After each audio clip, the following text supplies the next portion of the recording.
And I think we need to be careful not to go down the path of like, oh, I'm a dude, I have it so rough. Like culture has told me that I can't cry and stuff like that. But like, what are you gonna do about it? It's your responsibility. Like you need to take responsibility for your own mental health and your own um, well-being, and like you need to suck it up. Like I love that point of view. So with every nation in the world ranked, the United States of America is #1 for single motherhood rates. If we look further into the data, we see that the single motherhood rate for the Black community is 72%. So my question is, where are all the fathers, and why is it that the single motherhood rate is so high in our country? So for me, like on my top 5 things that I think Black communities we need to really focus on to solve. This is one of my biggest issues. The indicator for the success of a child is both parents being home. And in Black communities, that's really lacking. And from, was it the 60s or 50s, it was like 23% of Black communities had, the fathers were not there or part of the child's life. And today it's almost like 80%. And what happened from then to here that has caused that? I think as a society, as a group, we focused on individual problems, not looking at the whole problem or coming up with a holistic solution. We focused on quick fixes that had a cause and effect that we didn't even realize that they would be, to the extent that they are until now when they're being played out. So like, for instance, we incentivize having the father not home. You receive more government aid if the father wasn't in the home. And I don't think people realize that has a cause and effect. And then we imprisoned a lot of fathers for crimes that they were committing, and the terms were made more strict for lesser offenses, hoping that by fixing these offenses, these communities would change and crime would be gone. You would get rid of the bad apples, and hopefully the rest would thrive. But by doing that, it had a cause and effect. Now you had a kid who grew up without a father figure, who then made poor choices because they didn't have someone to help them know the difference between good and bad choices. And then that kid repeats into the system. He's going to have a kid, and that kid's going to grow up without a father. So I think in wanting to help, we cause a domino effect that grew, and people are so passive to take responsibility and say that those systems failed and we need to change and we need to reapproach this holistically. And I think the finger pointing between the two parties is causing Black communities to go down even further. And we're making, and I feel like organizations are championing certain aspects that I don't think are prevalent to helping communities grow. The last video on the topic of, there was a quote, or there was a comment that African American kids can't really focus on their studies because they have to worry about bullets going over their heads. Well, if you were more strict with the police department on wanting to get rid of those people that are causing the bullets to be going over kids' heads, you were removing that factor, and that kid would thrive, right? But then that person who just threw bullets over someone's head is potentially a father of a kid who just lost his dad. So it's a cause and effect that I don't think we're really looking at as a holistic. I think we try to band-aid solutions, and they're sometimes well-funded. I think the welfare state in Black communities, I think, is well-funded, but I don't think we're really thinking about the long-term effect. We're kind of making people dependent on these programs, and without them, they wouldn't thrive or succeed. And I think the prison from Bill Clinton's time, urban housing lost $17 billion, but guess what? Prisons gained $19 billion at the same time. So instead of investing into the family unit, we invested to fixing a certain aspect of the problem, which was crime at that time. So I think as American, as a whole, as a nation, I think if we focus on, stop making it about race and color, but say rather these are Americans that are struggling, and we need to come up with solutions that are holistic, not quick fixes. Because if we want to help multi-generational growth, we need to deal with it as a holistic problem and come up with a holistic solution, and not to make it about a red or blue, whether Democratic or Republican fight, but rather these are people we need to help. If you want to look at the idea of desensitization, I think that you're going to find a really, really big parallel here. Let's quickly analyze the idea of comedy. All right, this is one that I point to all the time. Comedy from the 1950s that was considered to be raunchy or nasty or vulgar today would be tamest of the tame on the comedy circuit. Or if like, I'm a music teacher, so I often try to paint this parallel to look at music in general. Romantic music started with this like Beethoven, and Beethoven started this whole idea of creating dissonance, or two notes that don't sound good together. And it sort of ended with the work of Richard Wagner. And Wagner just took this idea of dissonance, this conflict of sound, as far as he possibly could before he broke it. And then he let go. And what we find is that the same parallel, or the same idea of desensitizing, has come about in America. And not just in America, but really a lot in the world. We demand instant gratification, and we become so desensitized to the steps that lead us there over time. Now, James, you've talked about this, especially in the idea of Eastern philosophy of honor shame, and that's something that I think we can point to here is that it's totally gone. It's just disappeared.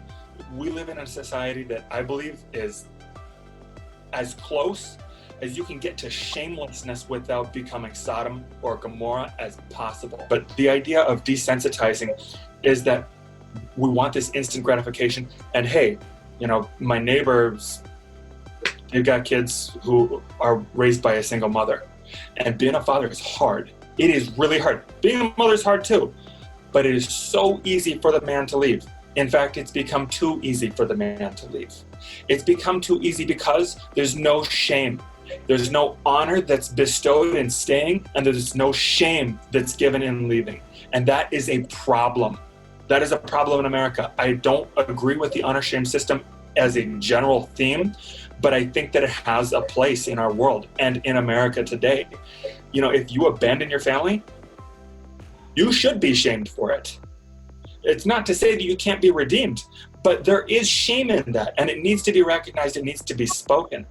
So mothers are less likely to leave because of, we've talked about the idea, and Ben, you've especially talked about the idea of a difference in man and woman, and that women, they bring something inherent and important to the church. And in effect, that's sort of what makes them indispensable in parenting, is that they have a deep connection of empathy and compassion toward their child. And it's something that chemically they experience, right? Because they have to physically carry the child within them.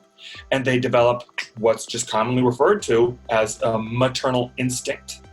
Maternal instinct gives you the selflessness to step in for your child and intercede on their behalf in every circumstance. You love them more than you love yourself most of the time.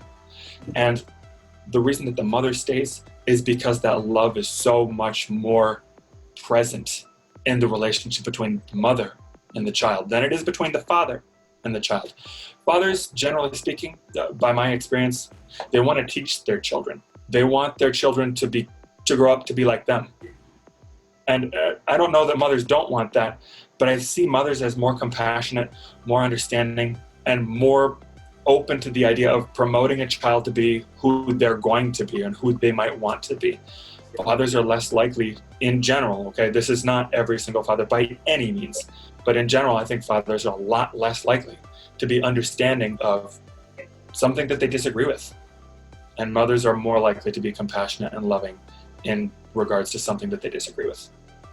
So the mother is going to stay, and the father, He's going to leave because it's easy to leave and it's hard to stay, especially when his kid is doing something that he disagrees with, whether it's a toddler whining or a 14-year-old coming out of the closet.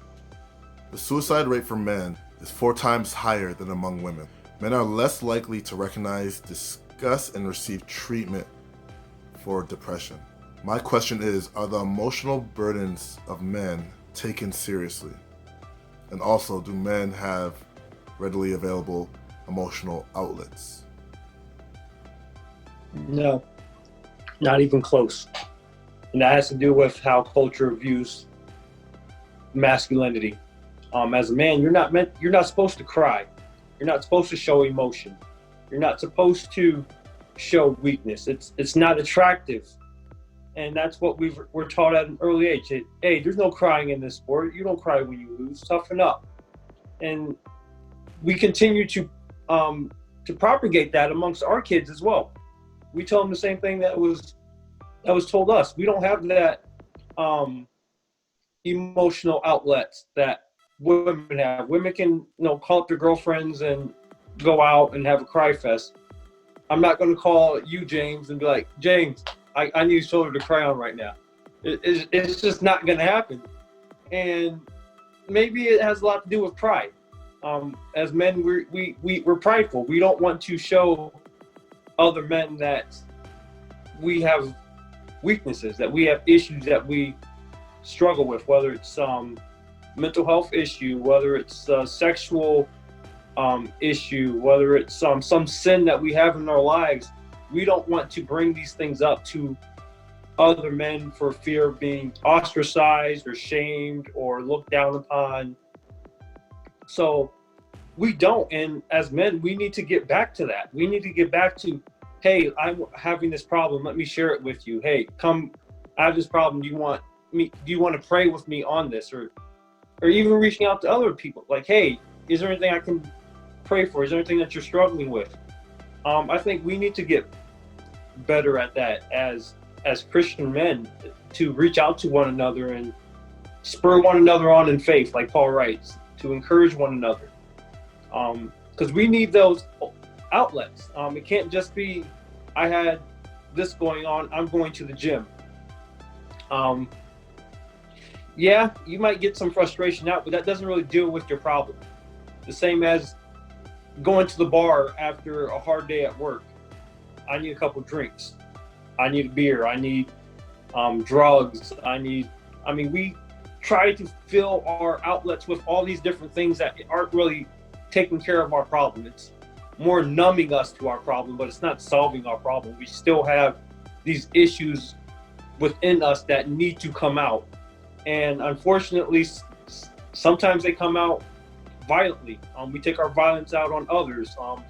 Unfortunately, we take our violence out on women. And that's not right. That's not okay. So as men, we need these emotional outlets, constructive ones. Not saying there's anything wrong with going to the gym as a hard day and hitting the heavy bag. There's nothing wrong with that. Sometimes I'm guilty of that. But in terms of, we need our brothers around us to just speak truth into us, to guide us, to just have someone who's willing to listen. And there's a lot of things that we as guys go through that we think other guys don't. But in reality, yeah, we all go through usually the same exact things. It doesn't matter if it's race, color, ethnicity, religion, it doesn't matter. We need to find other guys to help us, to be outlets for us, to be able to pray for us, to be able to help guide us. Older, younger, doesn't matter.